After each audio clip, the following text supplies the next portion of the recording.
Ian Finch from the United Kingdom is a 2022 Polar alumni. He is an Explorers Club member, expedition leader, and photographer. For him, the underlying beauty of Polar is defined by purity and the wilderness.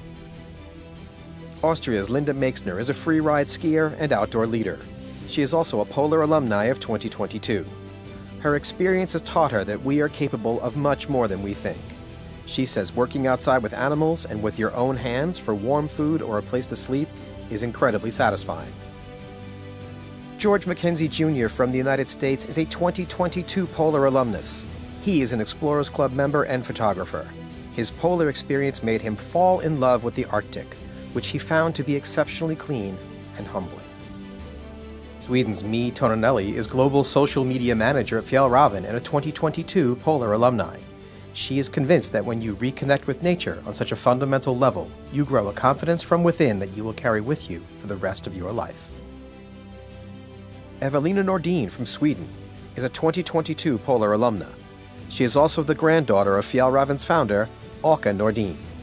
She doesn't want our wasteful ways of living to continue to taint clean, beautiful, and untouched territories like the Arctic. American Emily Ford is a Fjällräven guide, hiker, and winter native. Her words of wisdom for the participants are, have a good time. You are working with beautiful animals in a fantastic place on the planet. It will be hard, but it will be rewarding. So, welcome Evelina and Ian to the studio. So now we have 3 jury members here, so let's ask some questions. To start with, Carl, I'll turn to you. Tell us about the process, the jury process. Yeah, as I was into before, we had a lot of applications, and that made us work with a lot of people that we had to brief on how to make the first selection. So all these people helped us to go through all the applications that had been submitted and screen them, and then select the best applications to pass on to the jury members. And that was a quite a time-consuming process, but it was also very rewarding and interesting, and we got so much inspiration from all the applications. It was fantastic. So, Kalle, the number of applications, was that expected at all?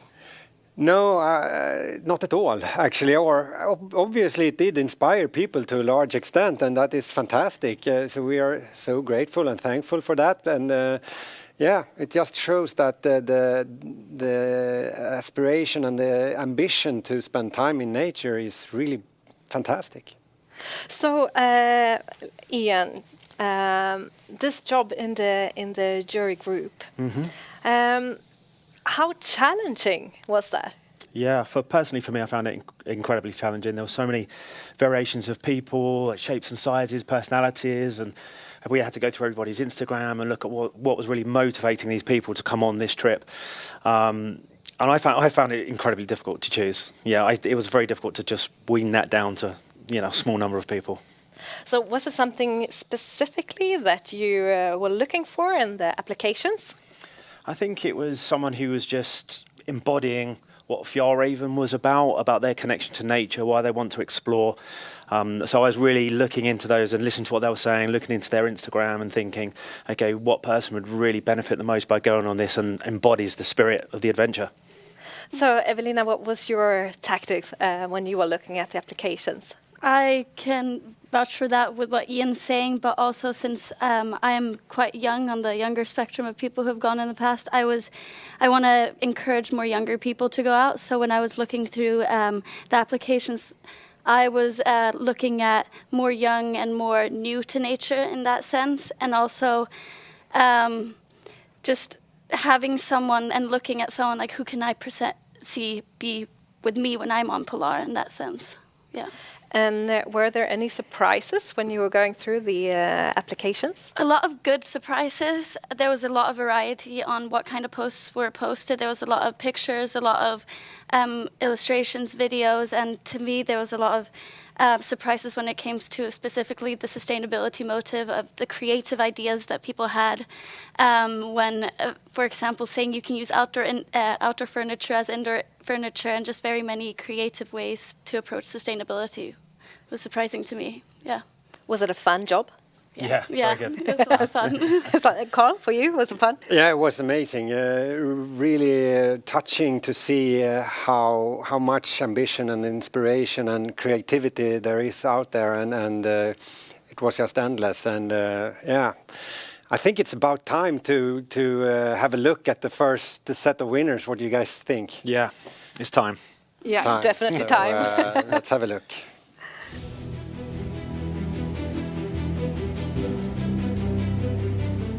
The first 5 Fjällräven Polar 2023 participants are: the first participant from France, There are a lot of little actions and gestures that I do to reduce polluting impact on the nature. Do some compost, eat more vegetable and local, such water at the source, and produce less plastic.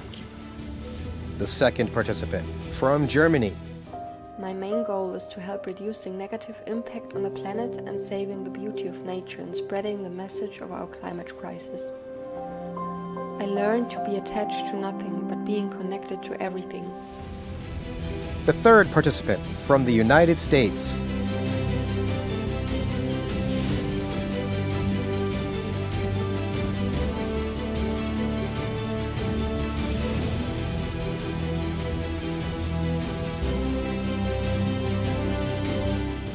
the fourth participant from Taiwan,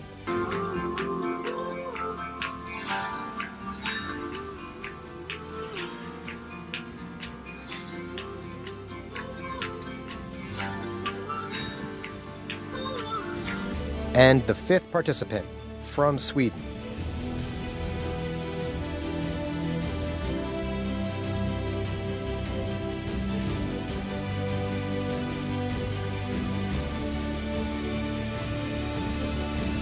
Congratulations.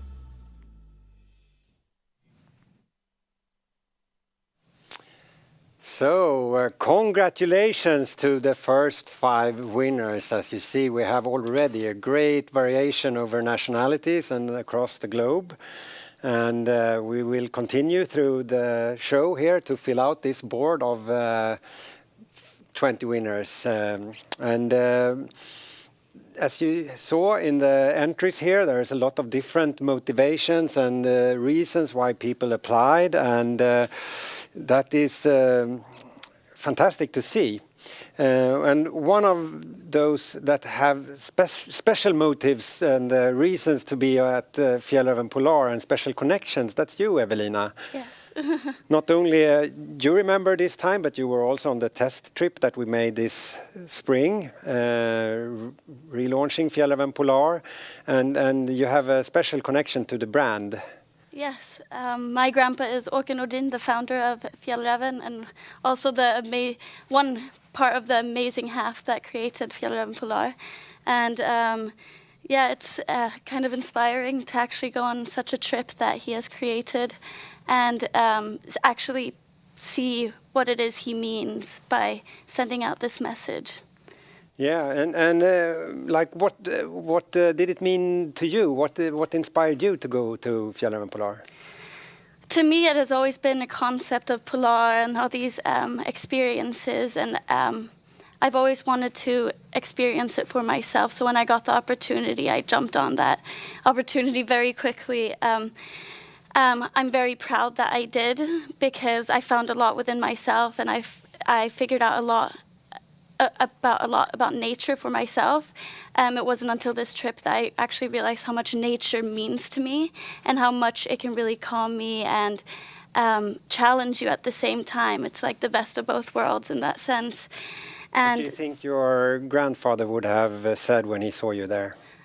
I think he would have been proud, but also proud of himself to see that he himself has inspired others through the brand, and also his grandchildren and maybe children to go out and be in nature, and that this legacy in a sense carries on through generations. And I'm very proud of myself that I get to live through that and continue that. Yeah, no, I mean, I must say for myself also, I'm super proud to be part of that legacy and to carry that on. So it means a lot to a lot of people, and it's just great to be a part of that. So what was the toughest thing for you during the expedition? Oh, good question. The toughest thing for me was honestly mentally preparing for it, because I didn't know what to expect. I had previously walked classic, and that was rather challenging for me. So I wasn't putting up any expectations. I was kind of going into it and being like, I'm going to take the challenge and fight through it with a good attitude, because I know bringing